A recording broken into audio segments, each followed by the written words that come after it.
خيشت منكم دي كرانشي. 3 اطعمه جداد من كرانشي لسه طالعين من المصنع حالا. ده شكل كرانشي الجديد. الاطعمه هيبقى جمبري باتر فلاي، كبده اسكندراني، شاورما لحمه.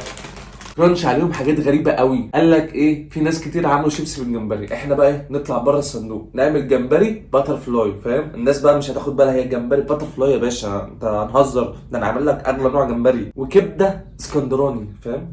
كبده اسكندراني مش كبده عاديه. وشاورما لحمه، فاهم؟ مش شاورما فراخ، لا شاورما لحمه. تعال نشوف. نفتح اول حاجه جمبري باتر فلاي. المفروض ده يكون يعني اعلى واحد فيهم. بصوا الشيبسي، بص عامل ازاي، شكله حلو. شيبسية شكلها جميل وحلوة جدا. بص بسم الله.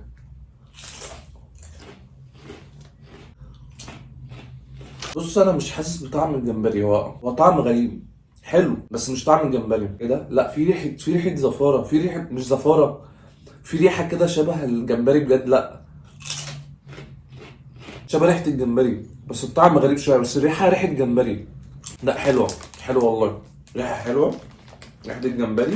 الطعم يعني مش جمبري قوي بس لا قريب قوي على فكرة. ناخد الكبدة اسكندراني. المفروض ان انا استشفه ان هو يكون سبايسي شوية.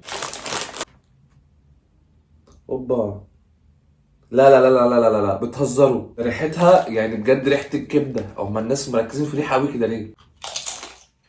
والله قريبين جدا جدا جدا من الطعم يا ولاد اللعيبه. بص ده شكل الشيبسي. البطاطس اللي جوه نضيفه جدا وزي ما توقعت فيها سبايسي سنه عشان كبده اسكندراني، بس والله تحفه. لا برافو عليكم. اخر طعم شاورما لحمه. خيشت منكم ولا ايه؟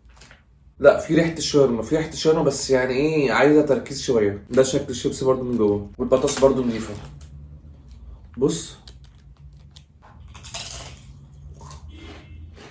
ده طعم الكباب، بس في حاجه زياده سنه.